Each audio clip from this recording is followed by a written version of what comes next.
And there will be times when you're dealing with it well, and you're going to have to change. So that's always kind of being changed. We've used James chapter 1, verses 19 and 20, where it says, "Be swift to hear, slow to speak, and slow to act." And the reason is because anger does not work the righteousness of God. Anger of man does not work the righteousness of God. And we broke this up into think biblically, speak biblically, and act biblically. This is our contingency plan. We worked our way through think biblically and speak biblically. And under speak biblically, we talked about confessing our sins to God and confessing our sin to people that we have hurt or people that our anger has caused a problem with, and our testimony has been heard, and we spent a lot of time on that. Tonight we're going to talk about how to act biblically.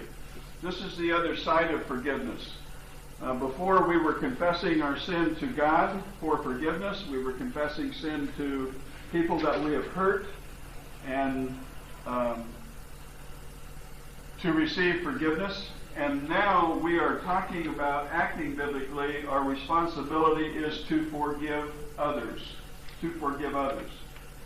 I want to give you just a little bit of an outline of some things we're going to do in the future. We're not going to do this tonight, but I want to raise some questions for you. These are some questions that I've had people ask. I see talked about a lot in books and commentaries I read. And the other night, Thursday night Bible study, the last time we were over at Hoffman's, Dan mentioned one of these. And what he was talking about was, is it necessary to forgive yourself? And I don't remember all that was said over there that night about forgiving yourself. But that's one of the questions that I want to deal with about forgiveness. And that is it possible or necessary for you to forgive yourself? And I want to show you some biblical reasons for the answer to that. Another question that I want to ask, that I have heard a lot, is will all the consequence of our sins be removed when you receive forgiveness?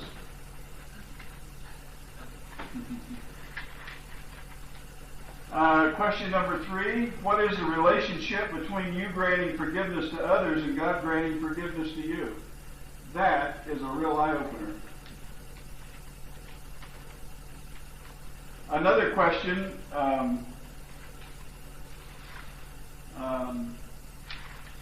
is this.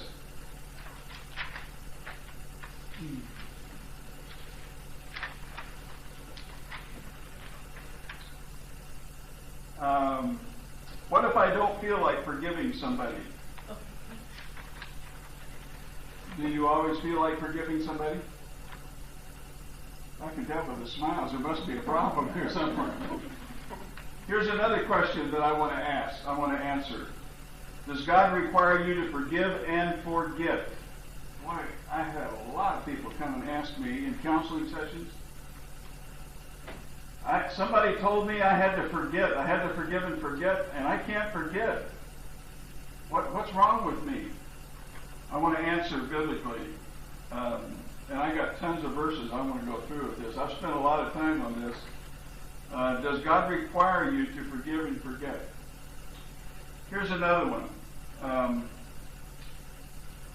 And this is a new one. This is one that I didn't hear before. About the last couple of years, this has come up. And I don't know if this is something that's happened in modern psychology or psychiatry. I don't know if this has come up in this, but I've had people ask me this. Is it necessary to forgive God for what has happened in my life? That's an interesting question, isn't it? We're going to talk about forgiveness tonight, but I want to before we get clear off of the subject of forgiveness, I want to answer these questions, and I want to do it with Scripture, and hopefully it will help answer some of the questions in your mind about forgiveness. Tonight, under the heading of Act Biblically, and if you remember James 1:19 and 20, swift to hear, slow to speak, and slow to act. The first thing under acting biblically that we must do in dealing with anger is to forgive others. I don't know, let's see, I asked the other night how many of you had been to basic youth conflicts, and I think Dan and Julie were the only ones. Have you been there? I went to basic youth conflicts in the 1970s. We were living in Fort Worth, Texas, and a guy that was going to Dallas Seminary came over and was renting a little house in the back of our house. We had a little grandma house back there. Him and his wife were working at our church, and they needed a place to stay, and so they came over and rented our little house. And I had never heard of basic youth conflicts or Bill Gothard or anything like that, and he came and said, would you like to go to this? And I said, well, what is it? And he said, well, basically it's a little bitty short guy in a vanilla blue suit that's never been married and never had any children tell you how to deal with your wife and children. I said, that doesn't sound like something I want to go to. When he got all through explaining what he meant by all of that, and those of you that have been to Bill Gothard know that he is a very short little man. He talks monotone most of the time. He doesn't change his tone a lot. He does wear a blue suit almost all the time. Might be the same blue suit, I don't know. He's never been married as far as I know. There was rumors going around he might marry Verna Berkey. That never did work out, so I guess he's still single unless you've heard something I haven't. He's never had any children, and yet his deal was 7 days that we went to. No, 5. Yeah, 6 days. 6 days. And he said, "I'll pay your way if you want to go." And I said, "No, I don't want to go. I don't want to do that." So he kept after me and kept after me and kept after me, and my boss that I was working for at the time was going, and he said it would be good if everybody went, so he shut the job down, and here I am, and the guy's willing to pay my way, so I got lassoed into going to Bill Gothard. The first night I was there, I would have swore that this guy was living in my closet. He spoke to issues that were going on in my house like he had lived there. He knew how I was feeling in my heart. He knew what caused my anger. He knew my problems with my children. I mean, it was uncanny. I kept looking at Jeanette saying, "Is this guy for real?" And I started writing notes. And I was writing, and I was frustrated because he'd put these things up on the screen and take them down, and I wouldn't get it done. And then it dawned on me this book he gave me had it in there. And so I kind of relaxed a little bit and was able to listen. But by the time I got through of a week at Bill Gothard, I was like a wrung out dish rag. I mean, what it was is God, through the Holy Spirit and the Word of God, just really dealing with me in issues that I had never faced. And one of the things that he dealt with was concerning anger, under a heading of removing causes of anger. And I just want to share a couple of these with you before we get into acting biblically. We need to identify anger. We've done that in this series. We've looked at what anger is. But the thing that he brought up that really nailed me was, he said, "I want you to sit down and write out a list of your personal rights." Have you ever done that? Have you ever thought about what your personal rights are? You ought to try that. Go home tonight and sit down and write out what your personal rights are. Do you know what a personal right is? It's something that you personally have a right to. I personally have a right to privacy. I have a right to the car. I have a right to the house. I have a right to this. I have a right. Do you understand what I'm talking about? Go home and sit down and write out a list of personal rights. And just see where you are with your rights.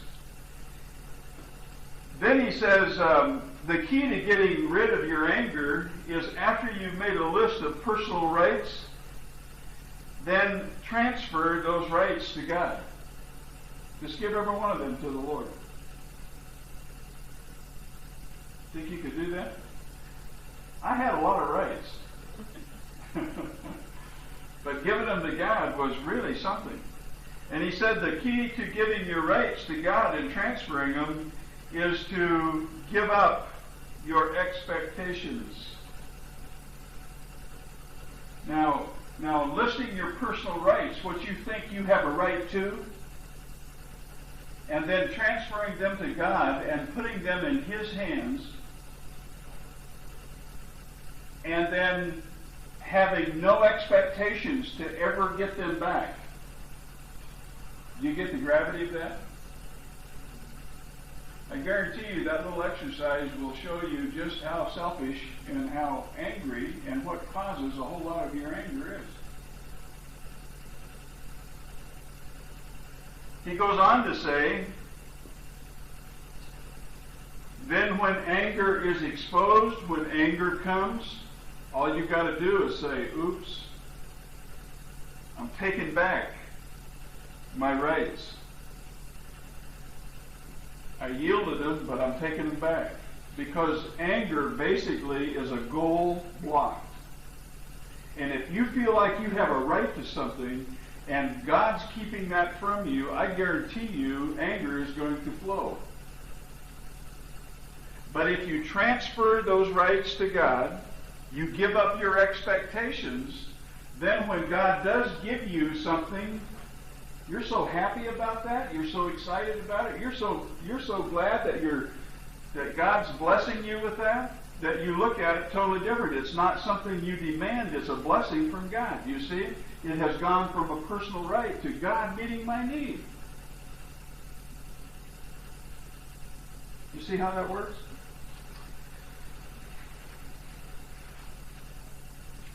It says, he says here, these are the notes, these are the actual notes we took that night. You know how old those notes are? He says, down here on the bottom, a quote, he says, when we give up ownership, we relieve ourselves from worry. You would give yourself a whole lot of freedom if you would give up your personal rights to God. You're not giving them over to somebody you can't trust. Or wait a minute, can you trust Him? Can you actually give your rights over to Him and trust Him? That's a question you have to answer, isn't it? You have to settle the trust issue with God. You're not giving Him to a person that's going to take Him and abuse Him or use Him on you or hurt you or make you look bad with Him or talk about you behind your back. You're giving Him to God who loves you and cares about you and wants to see the very best for you in your life. If you can trust God and you can give Him your personal rights and then transfer them to Him completely, and then give up your expectation of ever getting those rights again,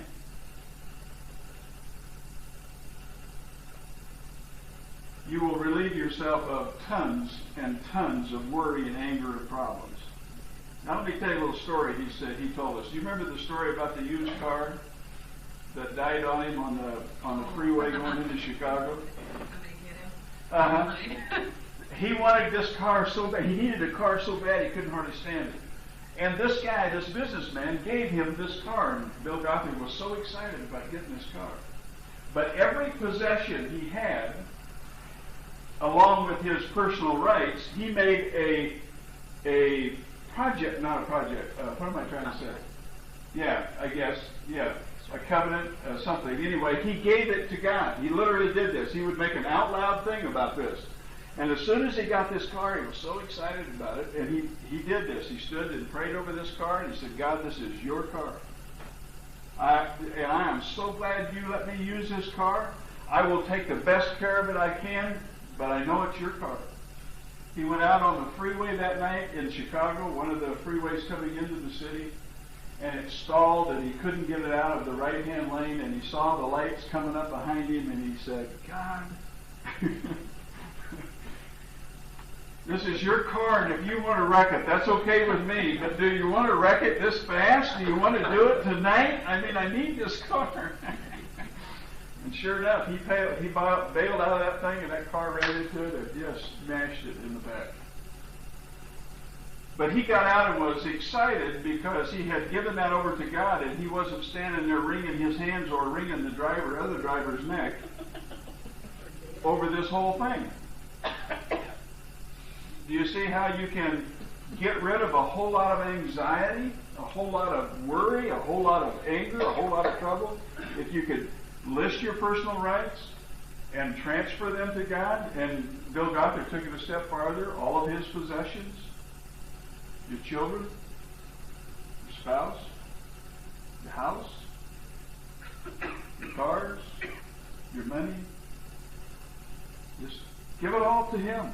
Take all of your expectations and put them on him. What would happen? Something to think about. Let's talk about acting biblically now. That would be acting biblically. I suggest that to you. Try it. Try it. Make a list of your rights and try it. The first thing that we need to do to act biblically, of course, is to forgive others. Because if there is no forgiveness of others, then forgiveness is not complete. We can ask God to forgive us. We have to ask others to forgive us. And we also need to forgive others. It needs to be a reciprocal thing. If it isn't a reciprocal thing, then we're still carrying the grudge and the hard feelings and the hurt around with us. All right?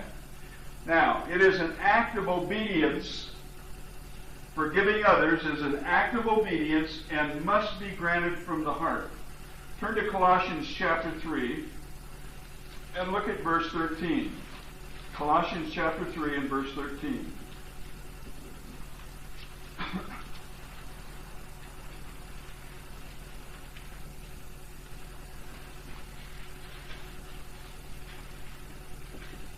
Verse 13 of Colossians chapter 3 says this, forbearing one another and forgiving one another.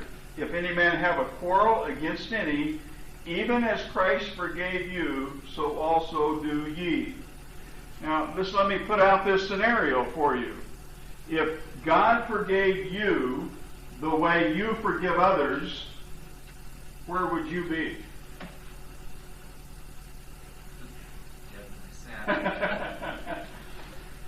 You see, that verse gives us the example of how we are to forgive others. And it's got to be that kind of forgiveness. You can say, I forgive you, just on the outside. And that solves it for most people. But you see, God knows the heart. And you know from what heart you're saying, I forgive you. You know if you really do or not. One of the ways of knowing if you are forgiving other people, and I told you this before, is that you can say, I forgive somebody, but if you're not showing them mercy, you know forgiveness has not been granted. And showing them mercy is what? Not giving them what they deserve. Can you withhold that? You see, if God forgave us the way we forgive other people, we would be in dire straits. Because he would take back, or he would just be tricking us, and we really wouldn't have forgiveness. So we know that when we're talking about acting biblically and forgiving others, it has to be an act of obedience, and it must be granted from the heart. It offers the offender what he needs, not what he deserves. Turn to Psalm 103 and verse 10. Psalm 103 and verse 10.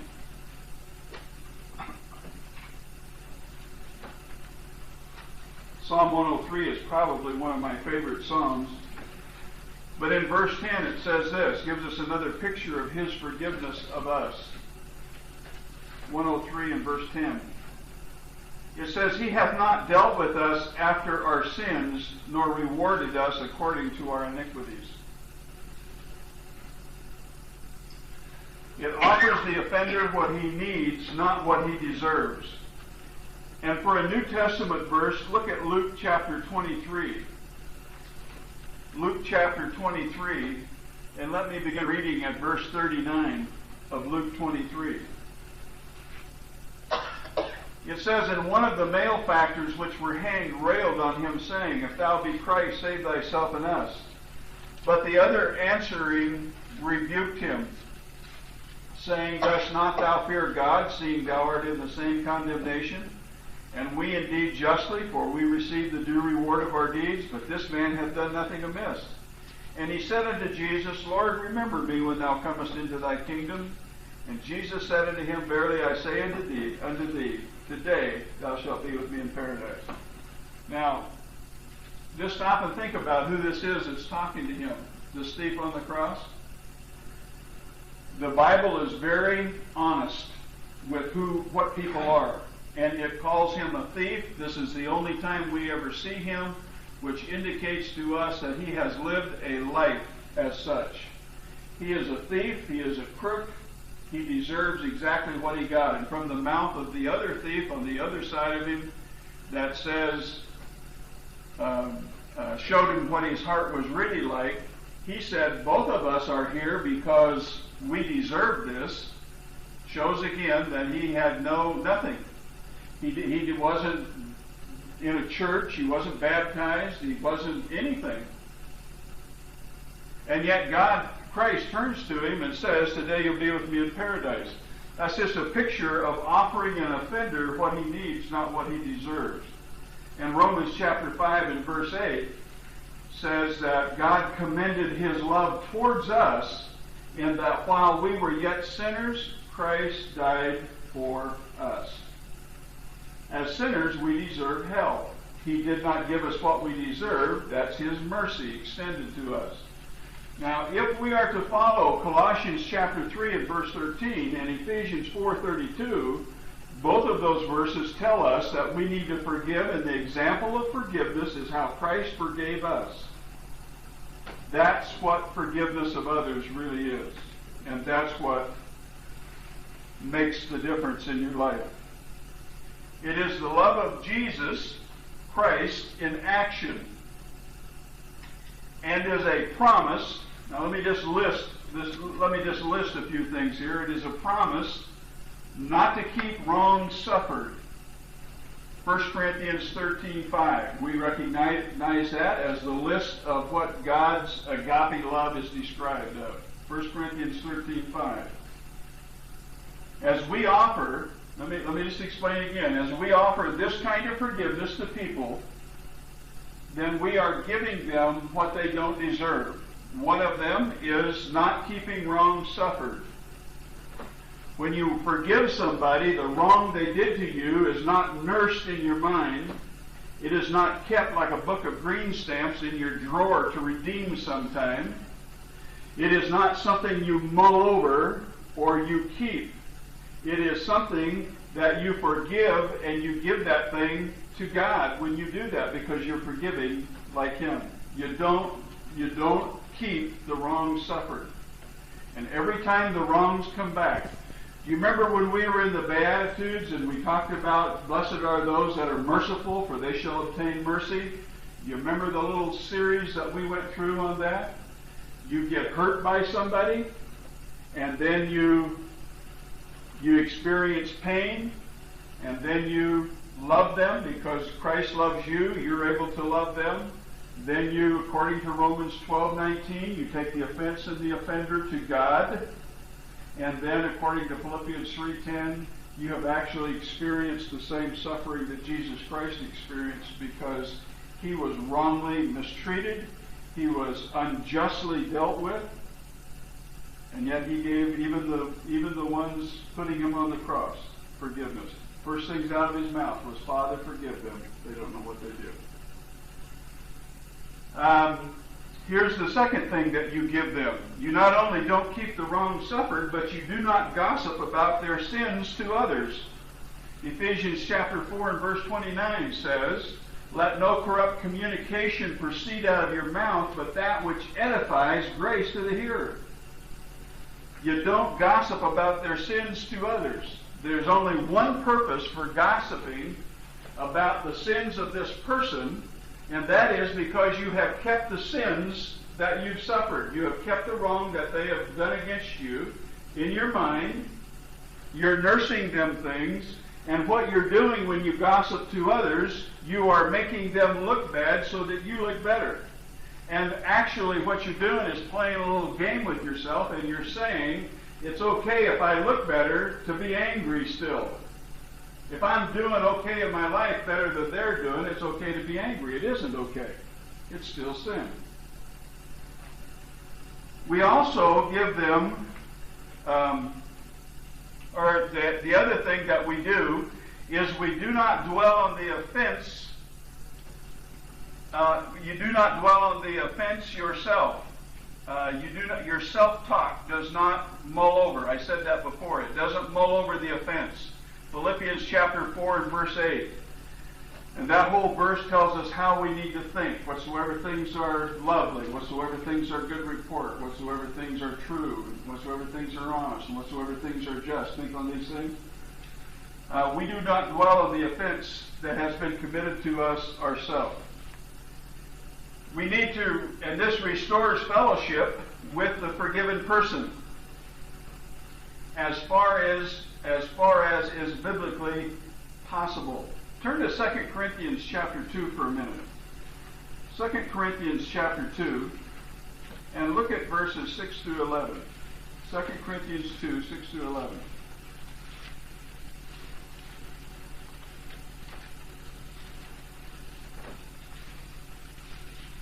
Second Corinthians 2, 6 through 11. Listen to what it says. Sufficient to such a man is this punishment which was inflicted of many, so that contrariwise you ought rather to forgive him and comfort him, lest perhaps such a one should be swallowed up with overmuch sorrow.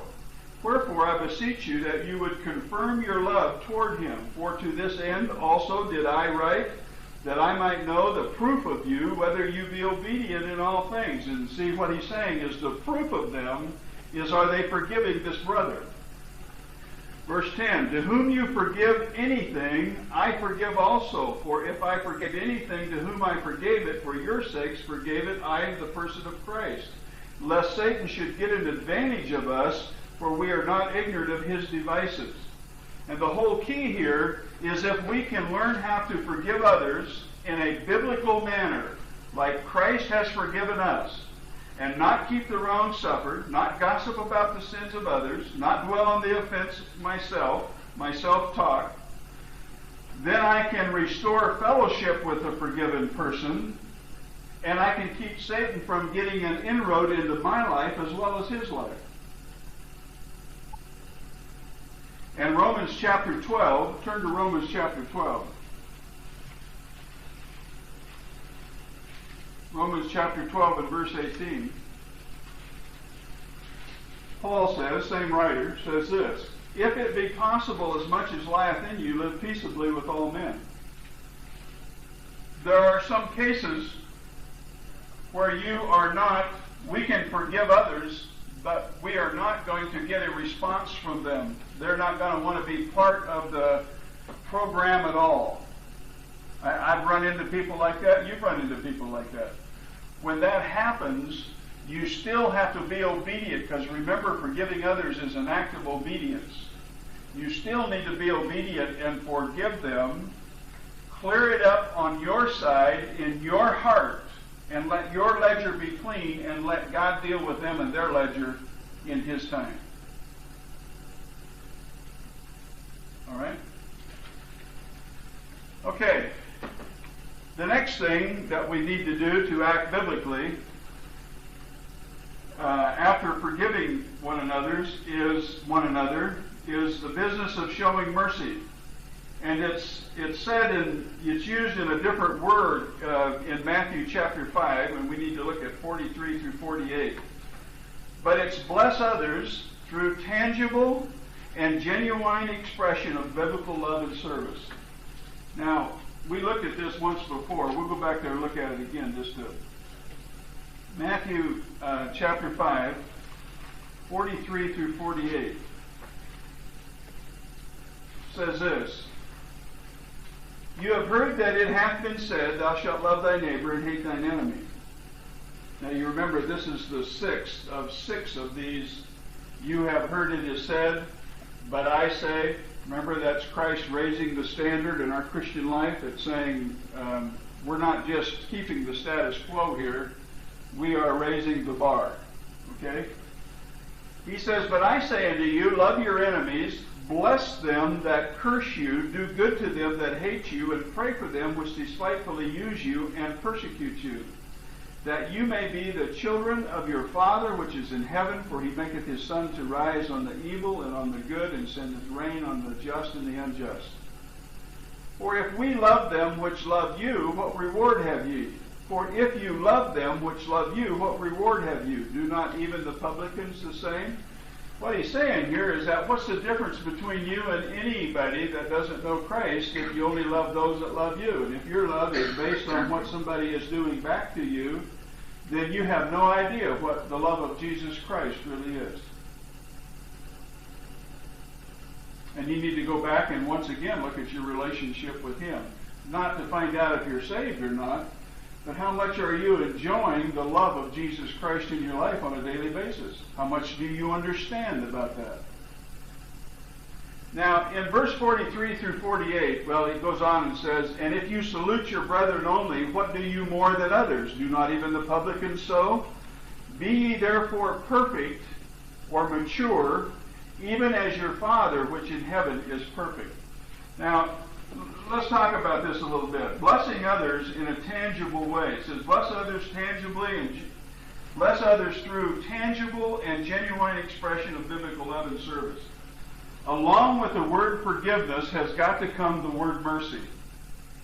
Just like I said, anger grows into bitterness, so forgiveness and mercy go together the same way. And forgiveness is true forgiveness if you can show them mercy. Now, I had this happen to me. I'll tell you a little story. Maybe I already told you. If I did, I'm sorry. I'm getting that age and I'm repeating myself. My son Joe, who is vice president back at Child Dazzling Fellowship in Missouri, was in junior high, and he had to ride the bus to Castleberry School, and stopped in front of our house every morning and picked him up. And on the bus there was this, have you all ever rode a school bus? Do you understand the class system that's on a bus? Do you? Yeah. When I used to ride a bus, it was a whole different world. It's like I would come out of my front door, get on the bus, and I moved into the outer limits, or the twilight zone.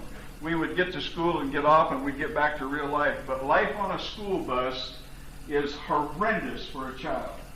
Absolutely horrendous, especially if you have a school bus driver that turns the mirror around and doesn't look and doesn't pay any attention and just let things happen that happen. There are definite classes on the bus.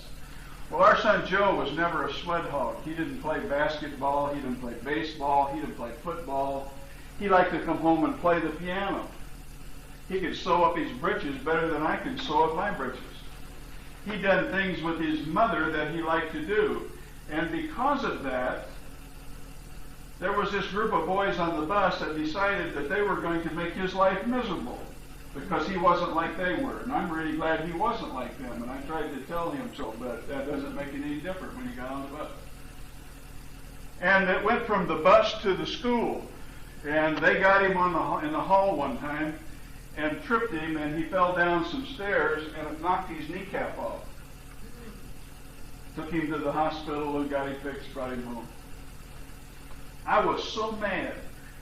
I wanted to go to school, and I was ready to whip the kids and the dads and the mothers and anybody else, the hall monitor, anybody else that was in the whole thing. My old nature just flared up like crazy. Because my son, just because he was different, paid the price. Well, we went home, and I told Joe, after we got him home, I said, Joe, you just got to take a ball bat with you to school tomorrow, and you just got to clean these guys up. Boy, I was just... He said, Dad, I don't think that's the right thing to do you? I said, what do you mean the right thing to do? Of course it's the right thing to do. You need to go knock their brains out, and then they won't bother you anymore. And he said, no. I think I found a verse. And I said, stop. We got to stop right here. And I started bawling. And I just got on my knees with him and we prayed. And I asked God to forgive me. Because I was leading my son astray. I was telling him to go nail him because of my old sin nature. And he was being the stronger brother. He was being the spiritual one. And Matthew chapter 5 and verse 44 is the verse that he read to me. He said, "You know what I want to do, Dad?" He said, "I want to get on that bus and love those boys." I said, "How in the world are you going to do that?" He said, "I don't know. But if God put it in here," he said, "I can do it." I could barely stand it. Next morning, he got on the bus limping, had his leg all wrapped up. Got on the bus, went to school. They started it again. And he loved them. He came home and he said, he didn't do anything. He didn't say anything ugly to him. He didn't try to hurt him anyway. He come home, he said, "Boy, I don't know what to do." We sit down and looked at this verse, and I said, "You know what? How about if we take that from the bottom up? How about we play like this is a ladder, and let's work our way up this ladder?" I said, "Why don't you and I get together every day and let's pray for these boys by name?" He said, "Okay, we'll try that." So we got together every day, and in those days I met with each one of my children for an hour after work each day. There was 5 at home at that time, and for Monday, Tuesday, Wednesday, Thursday, and Friday, each one of them had an hour of my time after I come home and shower. We could do anything they wanted to do. We could read comic books, watch television, pray, talk, go for a walk, ride a bike. It was up to them. They could do anything they wanted to do, and I did it with them. And my wife had an hour on Saturday morning. That's when we read books and talked and had a good time together. So in our hour, when Joe and I get together, we pray for these boys by name. Well, he got on the bus and the next Monday, and things were kind of the same, but it wasn't quite as intense. And we kept praying, and first thing you know, after 2 or 3 days, it was like these guys lost interest in Joe. It was like he was nothing. He was a nobody. And they didn't pay any attention to him. So then Joe come home one day and he said, "Now, how do we do the rest of this verse?" I said, "Can't we just call this good? I mean, the pressure's off and everything's all right." He said, "No, let's do the rest of this verse." And notice the rest of the verse, after praying for them, it says, "Do good to them," and then it says, "Bless them," and then love them. Joe was smart, always has been sharp. He began helping one of them with their homework. He said, "I can help you with that." And the kid let him. Another one of the kids at school one day, Joe was out in the gym and was having a hard time doing PE because he didn't like that kind of stuff at all. And the kid helped him. And little by little, these kids didn't become his friends. Don't get me wrong. We didn't have any big, giant miracle here. They did not become his friends. But one by one of them moved away. One of them went to another school in the same town. And these other two, it was just like Joe was one of the guys, only they just never fooled with him. They never talked to him. And this verse worked right here. Because he said, "I want to be biblical. I want to act the right way, Dad. I don't want to go with a ball bat. I don't want to shoot people. I don't want to kill people. I don't want to hurt them. I want to help them." And see, he was thinking more of them, and I was thinking more of me and him. He was thinking what's going to happen with them. Now, Joe never did say anything to me about him ever being able to give them the gospel or not. But he actually was able to bless them with biblical love and service. And when he first started, he did it regardless of how he felt. I know in his heart that was a hard thing to do. But he did it regardless of how he felt. And he was nervous because they were his enemies. But he proved that God does. He promises something, and he'll do it. Now, I know if you have somebody in your life that is like those boys with Joe, well, they're not knocking your kneecaps off, but they might as well be. Matter of fact, sometimes people can hurt you so bad emotionally by their dissatisfaction with you, by their disappointment of you, by the way they act around you, how valuable you are, what you're worth. There's lots of things that people can do. It would probably be easier if your kneecaps got knocked off. But if somebody is like that, I guarantee you, if you start praying for them and begin working up the ladder of Matthew 5:44, God will work something out. I know He will. You need to do it with kindness, and you need to take every opportunity and take advantage of every opportunity to minister in ways that keep your attitude Christ-like.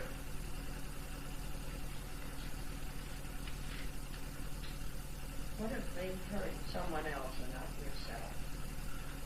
If they hurt someone else and you're mad at them because they're hurting somebody else you like, is that what you're asking? Turn to Psalm 15. Turn to Psalm 15.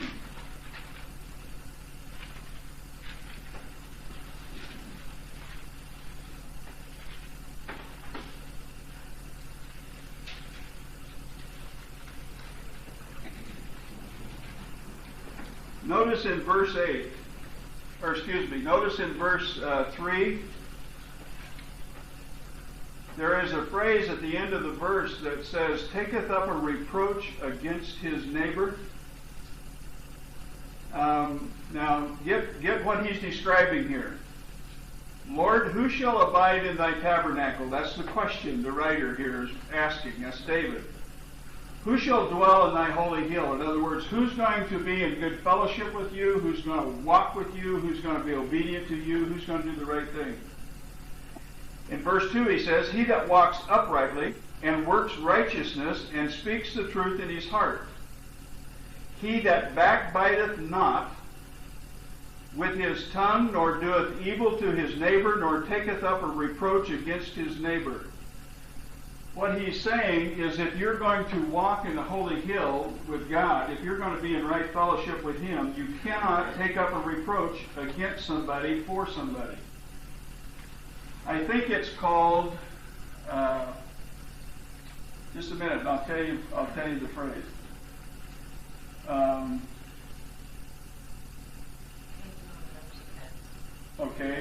Taking up an offense for another person. The reason you can't do that, Millie, is because you don't know what's in the person's heart that hurt them, and you don't know what's in the person's heart that got hurt. And for you to take up a reproach or take up an offense for the person, then you're putting yourself in the place of God in this situation. I know what was in the person's heart that was hurt. Are you sure? Even if they said things to you, you don't really know for sure what's in a person's heart. Well, I know my mom. And I know she was hurt. Well, hurt, yes. I know you know she could be hurt. But you don't really know how God's dealing in her heart. And if you step in... I do too. She forgave, of course. My point is that the person that did it to her... I'm sorry, I just noticed the clock. Hasn't forgiven them for what she thought they did to her. She wrote him a letter, and it hurt. And in order to hold up to him. I don't think there's ever a time when you can be unforgiving towards somebody, no matter what they have done, towards somebody that you care about. Well, I've forgiven her up to a point. I don't know whether I'm angry with her or not, is my deal, and I've been praying for her because she went away from God. Then you're doing the first step on the ladder by praying for her.